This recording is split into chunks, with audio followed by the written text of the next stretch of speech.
Don't call security. I'm not. Let me help you. I don't need help.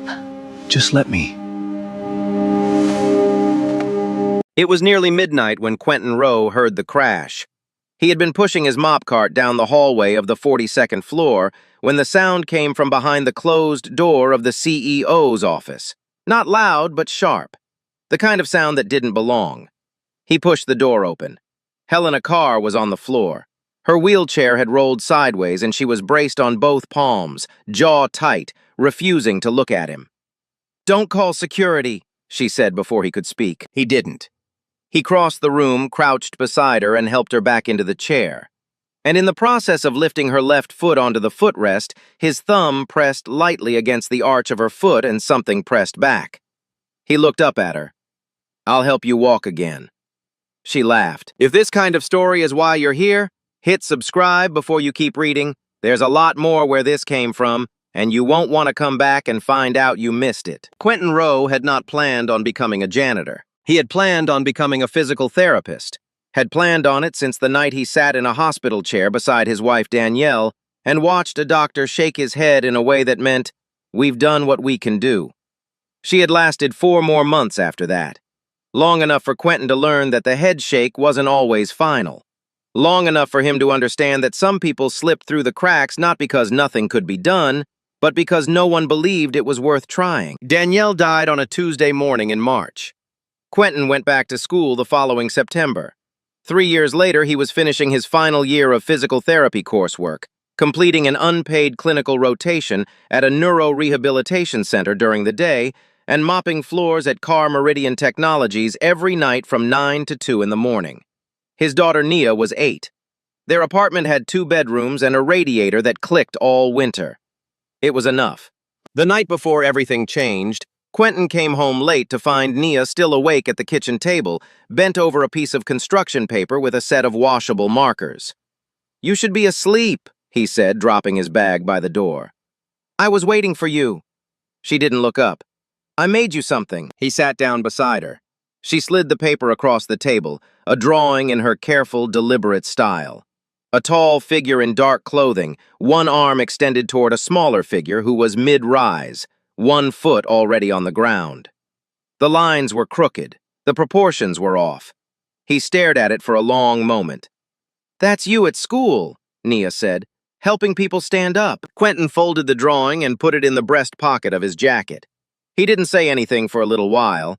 Then he kissed the top of her head and told her to go to bed. Helena Carr had run Carr Meridian Technologies since her father retired 6 years ago, and she had never once given anyone a reason to question whether she was capable of doing it. The company was worth $3 billion. Under her leadership, it had turned its highest profit margin in the company's history. 8 months ago, her car went off a mountain road. The accident damaged her T12 vertebra and stripped most of the sensation from both of her legs. She underwent 3 surgeries. Her lead physician, Dr. Arthur Lennox, reviewed the scans, reviewed the nerve response data, and delivered his conclusion with the practiced calm of a man who had said similar things many times before. The likelihood of meaningful recovery was close to 0. Helena had stopped attending rehabilitation sessions 4 weeks after that. She worked 16 to 18 hours a day now. Not because Carr Meridian required it, the company had a capable executive team and had been running smoothly for years. She worked because the moment she stopped, the silence came in, and the silence always led to the same place, the space between her hands and her feet where something used to live and didn't anymore. She was still at her desk at 11:47 the night Quentin Rowe walked into her office. She had reached for a binder on the upper shelf of the cabinet behind her desk, something she'd done hundreds of times before the accident, something that required no thought. But the footrest of the wheelchair caught on the edge of the cabinet base, and the chair tipped sideways, and Helena Carr, CEO of a $3 billion company, landed on the floor of her own office with her cheek 2 inches from the carpet. She heard the door open. She didn't look up. "Don't call security," she said. The man who had entered, she recognized him vaguely. The overnight janitor, rarely seen before midnight, stopped where he was. "Okay," he said. He came to her without asking further permission. He crouched beside her. got one arm under her shoulder and helped her upright with the quiet efficiency of someone who had done this before. When he reached down to lift her left foot onto the footrest, he paused. His thumb was resting against the arch of her foot. He pressed gently, deliberately, not like a reflex, but like a question. He pressed again, then a third time. Helena watched him. There was something in his face she couldn't read, not pity, not surprise. Something more focused than either of those things. He stayed very still for a moment, then he looked up at her. "What was your diagnosis?" he asked. "That's not your business." "Was it a complete injury?" She said nothing. He studied her. "Incomplete," he said. It wasn't a question. "I said that's not your business."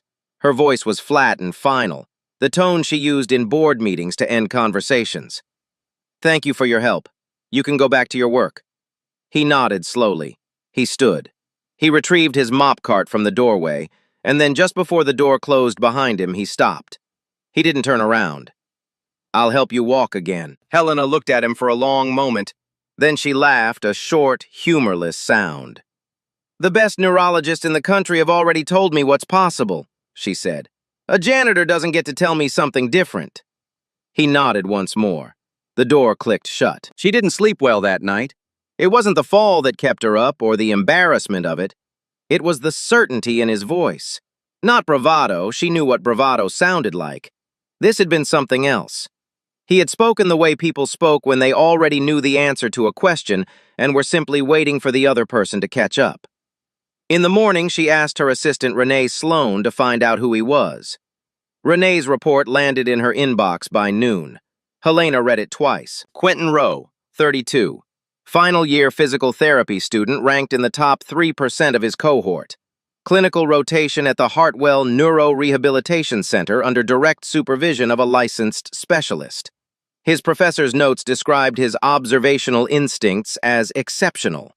He had been offered a full-time academic fellowship 2 years ago and turned it down. He couldn't afford to give up his overnight work schedule. He had been supporting himself and a dependent child on his janitor's wages while paying tuition out of pocket. Helena put the report down and looked out the window for a while. He came back that evening. He knocked first, which she hadn't expected. When she told him to come in, he entered carrying a folder plain manila, no cover sheet, and set it on the edge of her desk without sitting down. "These are 12 case studies," he said. "Patients with T11 to L1 incomplete injuries. All of them were given low probability recovery assessments. 7 of them recovered partial or significant motor function through high-intensity neurostimulation combined with weight-bearing therapy and motor imagery training." He paused. "I'm not promising you'll be one of them. I'm telling you the reflex I felt last night means your nervous system hasn't lost the connection. It means nobody's looked for it properly yet." Helena didn't touch the folder. "You saw what you wanted to see?"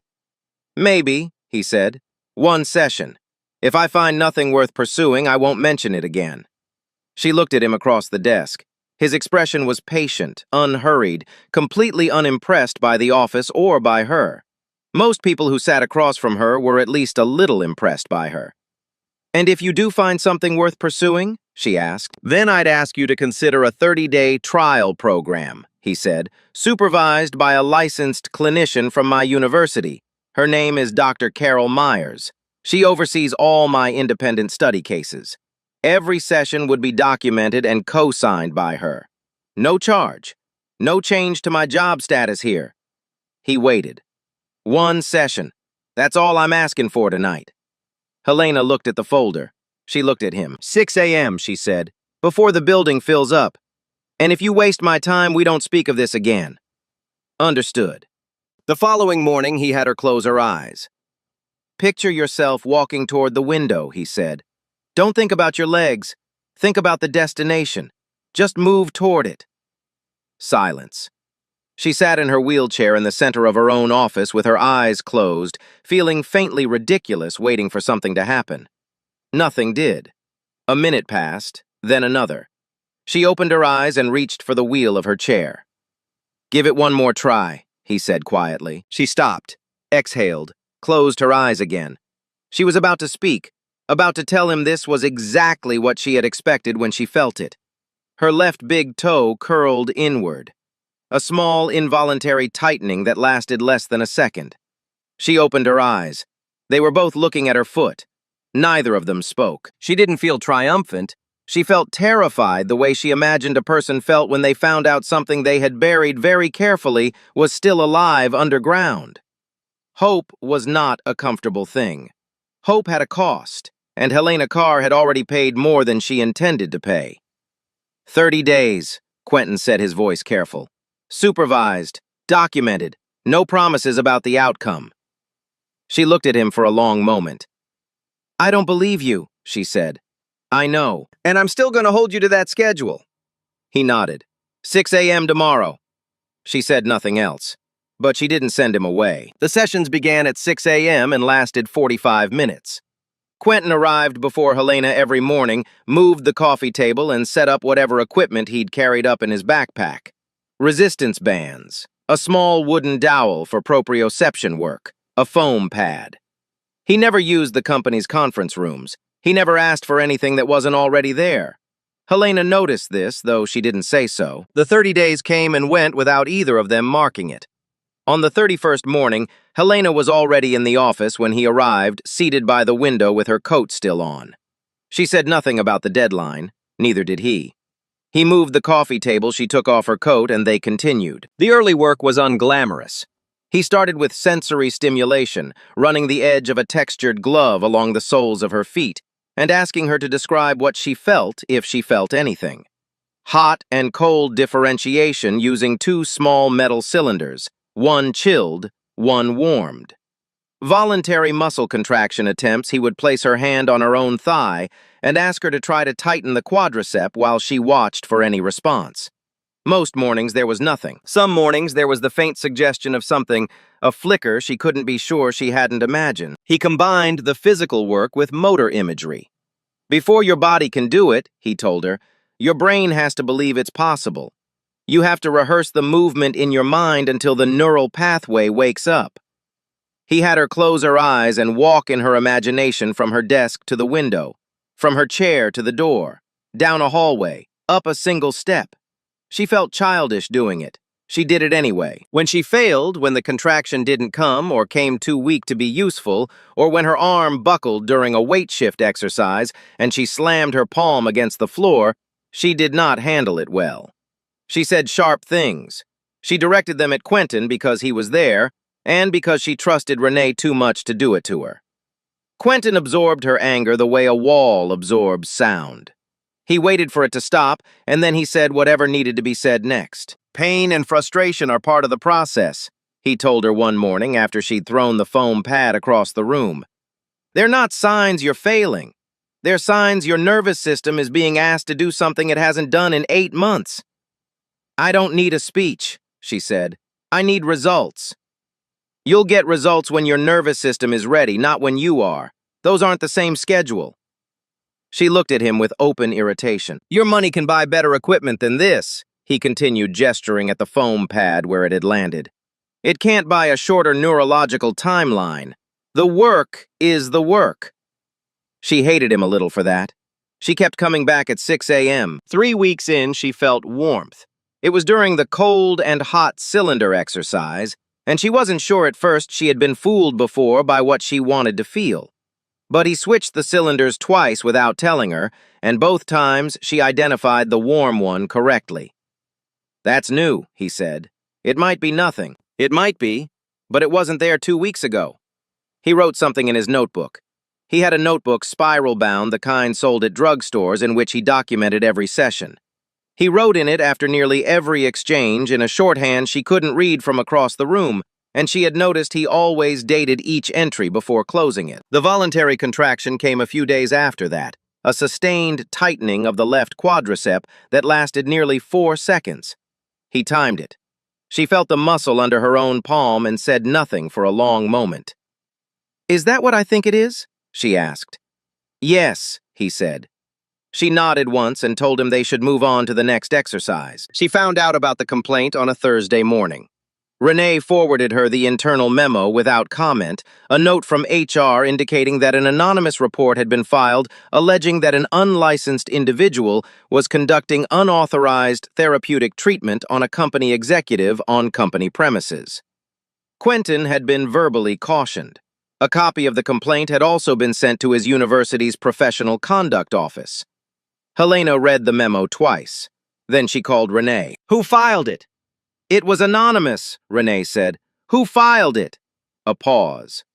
The routing metadata on the internal system puts it through a terminal registered to Bridget Kane's floor. Helena set the phone down and looked at the ceiling for a moment. Bridget Kane had been on the board for 11 years, had never approved of Helena's father's decision to hand the company to his daughter, and had spent a better part of the last 8 months quietly canvassing other board members with the argument that a CEO who couldn't walk into a meeting under her own power was a liability the company couldn't afford. That evening, Helena told Quentin what had happened. "I can have our legal team respond," she said. "No," he said. "It would be straightforward to—" "No." His voice was steady, not angry. "If you put lawyers on this, it looks like you're using company resources to protect a personal arrangement. That's exactly what Bridget wants it to look like." He paused. "I don't need protection. I need to keep doing the work." Helena studied him. "This could affect your academic standing." "I know that." "And you're not concerned?" "I'm concerned," he said. "I'm more concerned about what happens to you if we stop."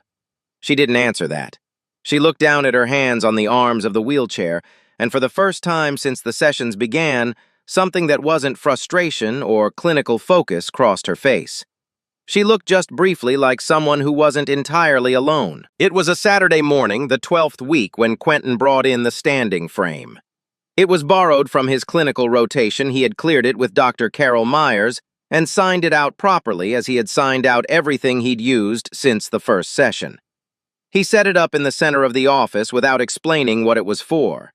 Helena recognized it immediately. "No," she said. "Not all your weight," he said. "We're just going to ask your legs to remember what bearing load feels like." "I've been in a standing frame before, at the hospital. Nothing happened." "Your quadricep can now sustain a 4-second voluntary contraction. That wasn't true when you were at the hospital." He positioned the frame and looked at her.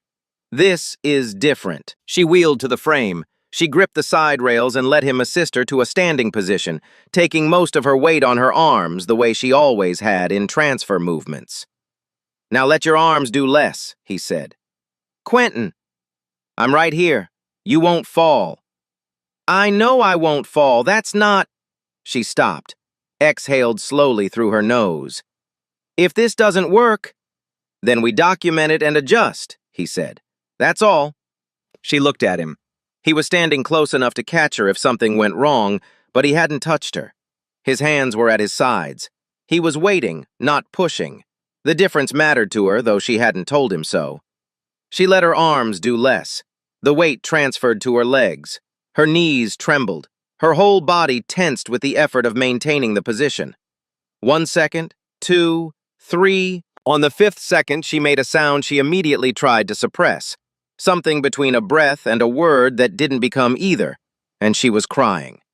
She hadn't cried in front of another person since the hospital. She'd been careful about that. Quentin didn't move toward her, didn't hand her anything, didn't say, "It's okay," or "I knew you could," or any of the things that would have required her to manage his feelings about her moment. He simply stood there, and his expression was not proud exactly, not celebratory. He looked the way her father had looked the first time she'd closed a major deal and called him afterward like a man watching something he believed in turn out to be real. She lowered herself back into the wheelchair. She pressed the back of her hand against her face. "We document it," she said, voice steady. "Yes," he said. "And we keep going." "Yes," she nodded. "Same time Monday." The following Sunday, Quentin took Nia to the park he visited every weekend. A stretch of green beside the river with a long, flat path and a bench near the water. He had mentioned it to Helena once offhandedly, and it was Renee who had quietly relayed the information. Helena told herself she wasn't doing anything strange by showing up. Nia ran up to the wheelchair with the candid boldness of a child who had not yet learned to be awkward around things she didn't understand. "You're the patient who doesn't believe," Nia said. "Excuse me," Helena said. That's what Dad calls you, the patient who doesn't believe. Nia studied her with the same focused calm Helena had noticed in Quentin. He doesn't mean it in a bad way, he just means you're stubborn. Helena glanced at Quentin. He was looking somewhere else with extraordinary concentration. He says stubborn isn't always bad, Nia said, correcting herself loyally. He says stubborn is how some people stay alive. She sat down on the bench next to the wheelchair as if they were old friends. Then she reached into her jacket pocket and pulled out a folded piece of construction paper. I made this for Dad a while ago, but he said I should give it to you. Helena took it and unfolded it carefully. It was the same drawing Nia had made the night before everything changed, the one Quentin had folded and put in the breast pocket of his jacket. A tall figure in dark clothing, one arm extended toward a smaller figure who was mid-rise, one foot already on the ground. That's Dad helping people stand up, Nia said simply. Then she tilted her head, reconsidering. But I think it's also kind of you. Because you're the one standing up. Helena looked at the small figure with one foot on the ground, mid-rise, not yet standing, but no longer down. Your dad never promises things he doesn't think he can do, does he? She said. Never, Nia said. He didn't promise me I'd be good at math. He told me he'd help me practice every night until I was better. She paused. That's a different kind of promise. Helena folded the drawing carefully along its original creases and held it in her lap. Something settled in her quietly and without ceremony in the way that true things settle not with feeling, but with weight. She didn't tell him what had settled. She didn't know the words for it yet. But the following week she stopped correcting him when he made decisions about how to sequence a session, and she stopped arriving at 6 a.m. with the posture of someone attending a meeting she intended to chair. She came in one morning and asked him how Nia's math had been going. He paused in the middle of setting up the resistance band and looked at her. Better, he said. She got a 92 on her last test. Helena nodded. Good. He went back to setting up the band. My father used to check my homework every night, she said. Even when the company was struggling, even when he had every reason not to. She wasn't looking at him. I didn't understand at the time what that cost him. She paused. I think I understand it now. Quentin said nothing. He handed her one end of the resistance band. She took it. The morning session proceeded as it always did. But something between them had shifted. Not dramatically, not with declaration, but with the irreversibility of a door swung fully open. The photographs appeared on a Tuesday morning. Helena saw them first in her news aggregator at 7 a.m., grainy stills pulled from what looked like security camera footage, showing her in the standing frame, Quentin's hands visible at the edge of the frame. The headline accompanying them on a financial commentary site read, Car Meridian CEO's secret therapy sessions raise questions about judgment oversight. By 9 a.m., it had been picked up by 2 business outlets. By noon, Car Meridian's stock had dropped 2.5%. The narrative being constructed across the coverage was efficient and deliberate. An unlicensed individual had been given private access to the CEO of a major corporation. The nature of the relationship between them was unclear. The company's board had not been informed. Questions had to be asked about whether Helena Carr's personal situation was compromising her professional decision-making. Renee brought her the first wave of coverage on a tablet and said nothing, which was how Helena knew it was bad. Quentin arrived at the office at noon. He had seen the coverage. He sat down across from her desk and said, "Tell me what you need." "I need to know where those images came from." "Building security," he said. "The cameras in this corridor are on a management-level access system." He paused. "I don't think this was spontaneous." It wasn't. Renee spent the afternoon tracing the access logs and came back with what she found the security archive had been accessed from a device registered to Bridget Kane's assistant 2 days before the images appeared online. Bridget had also, it emerged, been in contact with Graham Pike, the CEO of Northgate Systems, a competitor that had made an informal acquisition approach to Car Meridian's board 18 months ago and been rebuffed. Helena sat with that information for an hour. Then Quentin received notice from his university that his clinical rotation had been suspended pending a conduct review. The complaint cited concern that he had performed unsupervised therapeutic intervention on a vulnerable individual without appropriate credentials. "They'll clear it," Helena said. Dr. Carol Myers has the documentation. She does, but the review takes time, and I can't practice during it. Then we go public. We explain what the sessions actually were. If we go public, he said, we confirm that we've been meeting privately for 3 months. And right now, every outlet covering this is already implying what they think that means. The moment you make a statement defending me, Bridget has what she needs to call an emergency board session and argue you've lost objectivity. Helena stared at him. So what do you suggest? She asked. He was quiet for a moment. I think we stop the sessions. Temporarily. That's out of the question, Helena. His voice was calm, but something underneath it wasn't. If this takes the company down, you lose everything you've spent 15 years building. Nia starts college in 10 years. I can't... He stopped, started again. I'm not willing to be the reason you lose the company. I can wait. She wanted to argue with him. She had 12 arguments ready, and she looked at him and understood that none of them would matter because he had already decided, and he had decided for her, and she was not accustomed to anyone doing anything for her without wanting something in return. This isn't your call, she said. No, he agreed. It's not. She didn't stop the sessions, but she arrived the following Monday morning to find the coffee table unmoved and the standing frame gone, returned to the clinic. Quentin hadn't come in the night before. She sat in the empty office for a while, and then she went to her desk and started working. Without the sessions, her progress stopped. Not physically, the neural gains she had made were real and didn't reverse. But the thing that had driven her to the standing frame at 6 in the morning, the thing that had kept her in the chair when her arms shook and kept her closing her eyes and walking in her imagination down imaginary hallways, that thing went quiet. She worked longer hours again. She answered emails at 2 a.m. She stopped sleeping well. Northgate Systems filed a formal acquisition proposal. Bridget announced to the board that in light of recent events, the media coverage, the stock decline, and what she called a pattern of isolated decision-making from the current CEO, the board had an obligation to consider the offer seriously. A vote was scheduled for the following Thursday. 3 days before the vote, a publicist and 2 communications advisors came to Helena's office and spent an hour telling her that the most important thing she could do before Thursday was to demonstrate stability. Show the public and the board that she was in command physically and otherwise. That the narrative of fragility could be reversed by a single, strong image. She listened to them. After they left, she called the organizer of the product launch event happening Wednesday evening and confirmed she would be making the keynote address. She told no one else what she intended to do. The keynote was in front of 400 people and a media wall of cameras. She rolled out in her wheelchair as planned, delivered the first 8 minutes of the address without incident, and then, against the advice of every person who would have told her not to, had she told any of them she locked the wheels, gripped the podium with both hands and stood. Her left knee held, her right did not. She went down in front of 400 people and 24 cameras. The room made a sound she would hear for a long time afterward, a collective sharp intake, half alarm and half something she never wanted to name.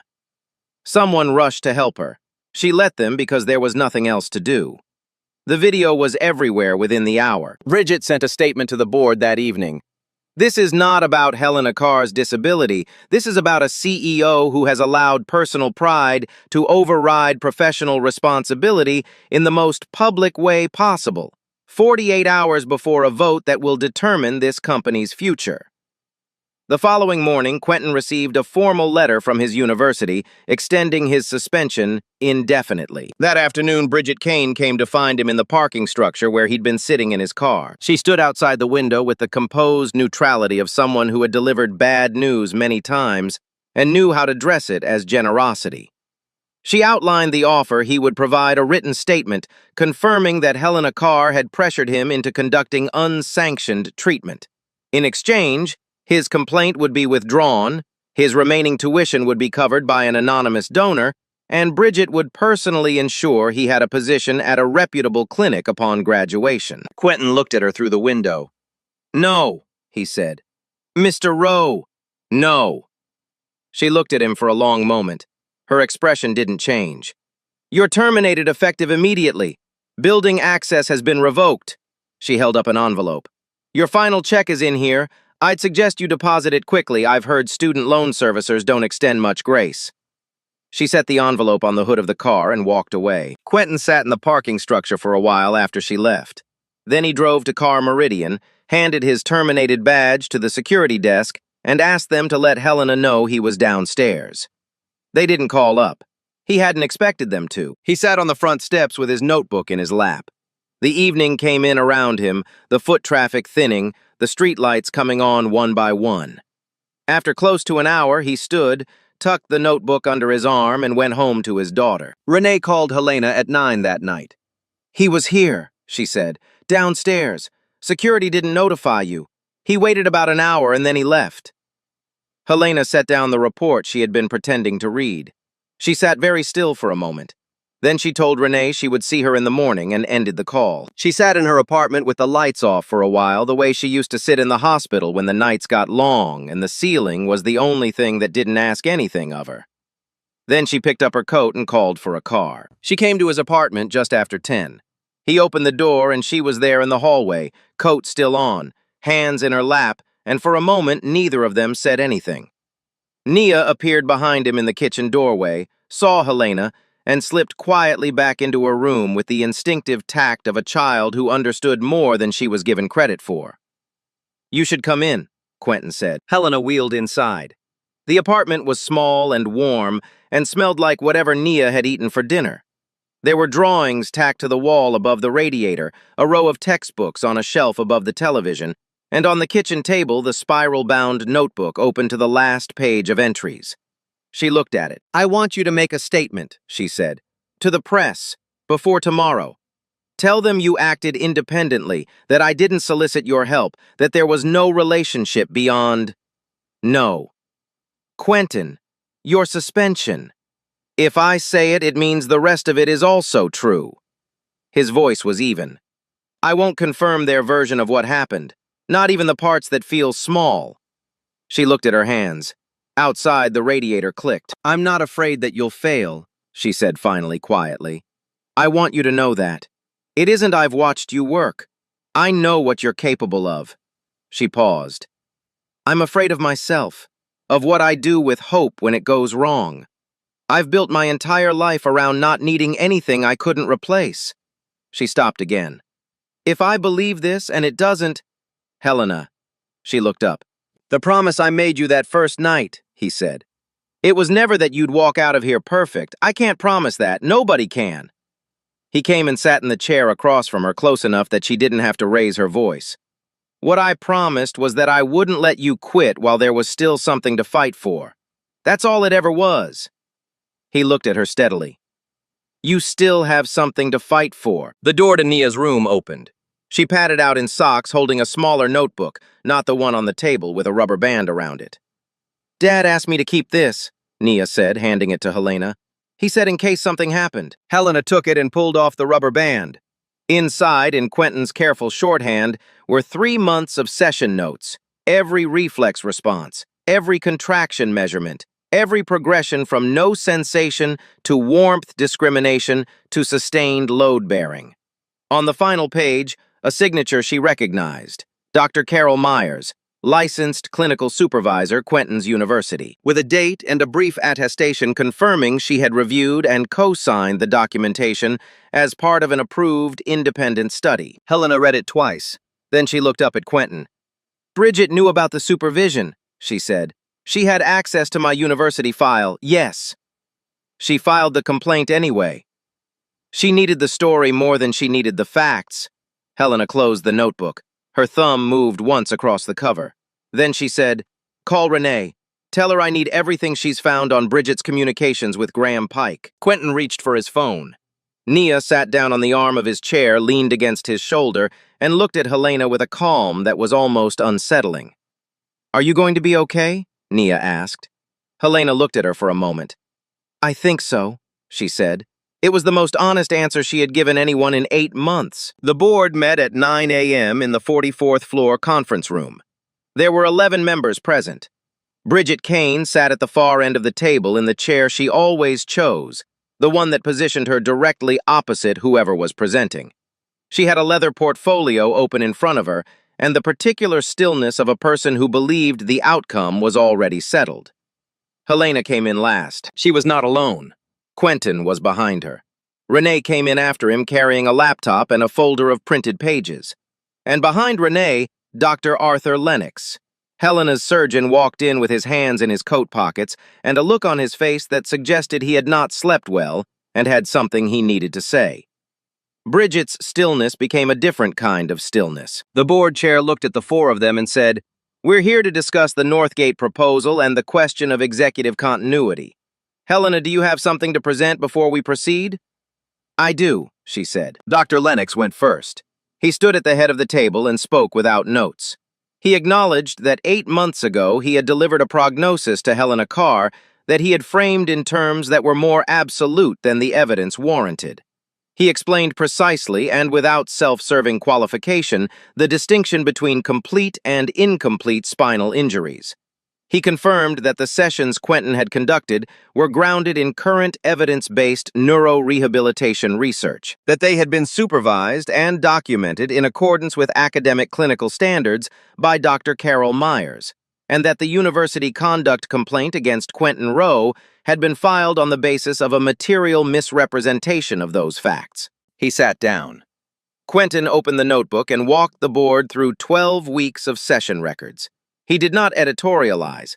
He presented the data the way he had been trained to present clinical data, clearly in sequence, with the documentation visible for anyone who wanted to review it. Then Renee connected her laptop to the conference room display and put up a timeline. 18 months of communications between Bridget Kane and Graham Pike at Northgate Systems.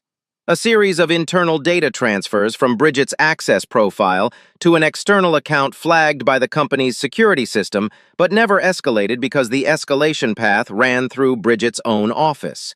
Stock analyst notes citing information that had not been publicly disclosed at the time they were written. Bridget said, "This is a distraction from the actual matter before the board, which is whether this company should be sold to the competitor you've been feeding proprietary information to for 18 months, Helena said. The room was quiet. Bridget looked at her. Her voice remained measured. "Your judgment has been compromised. You formed a personal attachment to—" "Yes," Helena said. That silenced her. "I'm not going to deny it," Helena continued. She looked around the table, not performing certainty, just holding it. "I fell in love with a man who refused to give up on me when I had given up on myself. That's true, and I'll stand behind it." She let that sit for a moment. "What I won't allow is for that truth to be used as a substitute for the other truth, which is that Bridget Kane has been dismantling this company from the inside to position it for a discounted acquisition by an organization she has a financial relationship with. Those are two separate matters. Only one of them belongs in front of this board today." Then she reached forward, locked the wheels of her chair, and placed both hands flat on the table. She stood. It was not easy. Her right knee trembled and her jaw was tight, and the effort of it was visible in a way that she did not try to conceal. She took one hand off the table. She steadied. She took the other one off. She stood unsupported for a breath, and then she took one step forward. Then another. Across the room, Quentin remained exactly where he was standing at the wall, hands loose at his sides, watching her the way he had watched her through every session present, steady and far enough away that the distance was hers to cross, not his to close. It was the same posture he'd held since the first morning she'd stood in the frame. Some distances, he understood, could only be crossed by the person who needed to cross them. She stopped after 2 steps. She gripped the back of a chair. "I'm not standing up to prove I belong in this room," she said. Her voice was level. "I belong in this room because I have run this company to its highest margin in its history, and I have done that from a wheelchair, and I will continue to do it from a wheelchair when that's what's needed." She looked at Bridget. "I stood up to show you what Bridget has been using against me, a process of recovery, conducted properly, supervised, professionally documented completely. She turned my injury into a liability because that was the only card she had. I'm asking you to see it for what it is." The vote to reject the Northgate proposal was 8-2. Bridget Kane was asked to surrender her building access before leaving the floor. The legal referral went to the DA's office before the end of the week. Quentin's suspension was lifted the following morning. Dr. Carol Myers called him personally to confirm that his session documentation with Helena Carr had been accepted as the primary case study for his graduation thesis. He graduated on a Saturday in May. Nia sat in the third row in a blue dress she had picked out herself, holding a sign she'd made from poster board and markers that read, "Dr. Rowe, almost." Helena sat beside her. When Quentin's name was called and he walked across the stage, Nia stood up and cheered at a volume that made the people in front of them turn around, and then, seeing the sign, smile and turn back. 6 weeks later, Helena walked into her office for the first time under her own power. Not the full length of it, not without the cane. But from the doorway to the desk, 12 feet unassisted, she made it without stopping. She stood at the window for a while afterward and looked out at the city and felt quietly and without any need to name it like herself. The final session took place in the same office where the first one had. He set up no equipment. There was nothing in the room except the furniture, and the distance between them approximately 10 feet. Quentin at one end, Helena at the other, her cane hooked over the arm of the wheelchair she'd rolled in on. "Come here," he said. She stood. She took the first step, then the second. By the 8th step, she had stopped counting. When she reached him, she was breathing harder than she wanted to be, and he reached out and took her hand to steady her, and she let him. He lowered himself to one knee. She looked at him. "I made you a promise the first night," he said. "I kept it." He held her hand in both of his. "But I need you to know you're the one who made it possible. Not because you tried hard enough or believed enough, because you kept showing up when you didn't want to. That's all it ever takes, just showing up." He paused. Danielle used to say the bravest thing a person can do is stay in a room that scares them. He looked up at her. "You scared me from the first night. I'd like to keep being scared if you'll let me." Helena looked at him for a long moment. Then she said very quietly, "Get up." He stood. "Yes," she said. "Obviously, yes." Nia planned the wedding. She presented her requirements at dinner on a Tuesday with a handwritten list. The venue needed natural light. The food needed to include mac and cheese, and the flowers had to be blue. "Blue," Helena said. "Blue was Mom's favorite color," Nia said matter-of-factly, the way she said most things. "I want her there too." Helena looked across the table at Quentin. He was looking at his daughter with the expression Helena had come to know well by now, the one he couldn't keep off his face when Nia said something that was so fully and completely herself. "Blue it is," Helena said. The Rowe Carr Rehabilitation Center opened the following spring in a building 4 blocks from the hospital where Danielle had died, and where Quentin had first understood what it cost a person to be told there was nothing left to try. Helena ran the operations. Quentin built the programs. They specialized in neurological injury, specifically in patients who had been given low-probability recovery assessments and couldn't afford the long-term care those assessments tended to end. At the opening of their second location, Helena stood at the podium without the cane. She said, "The person who changed my life was not a famous physician or a powerful investor. He was a single father working nights to pay his tuition, who looked at a woman the medical establishment had written off and saw something worth trying for." She looked out at the room at Quentin in the front row, at Nia beside him in another blue dress, older now, already too smart for most rooms she walked into. "Quentin didn't give me a miracle," Helena said. "He gave me a reason not to quit before the miracle had a chance to happen. That's what we're here to do. That's all we're here to do." She stepped back from the podium. Quentin was already standing. There's something this story keeps coming back to, and it's not about walking. It's about the fact that Quentin knew something others didn't. Not because he was smarter, but because he was paying a different kind of attention. He wasn't looking at what had been lost. He was looking for what was still there. Most of us walk past people like Quentin every single day. We see the uniform, the job title, the position on the org chart, and we stop there. We don't ask what else a person is carrying, what they know, what they're quietly working toward at 2 in the morning after the building empties out. And most of us have been Helena at some point too, so defended against disappointment that we've talked ourselves out of something that might still be possible. Not because the evidence said it was over, because hope felt more dangerous than giving up. The real lesson isn't that belief is enough. Quentin didn't heal Helena with optimism. He brought knowledge, documentation, rigor, and patience. and he refused to let her quit before those things had a chance to work. That combination is rarer than talent. It's rarer than intelligence, and it shows up in the most unexpected people in the most unexpected places. If this story stayed with you, you're probably the kind of person who likes to think about what people are actually capable of, not just what the world has decided to see in them. That's what this channel is for. Subscribe and come back. There are more stories like this one, and we'd love to have you here for them.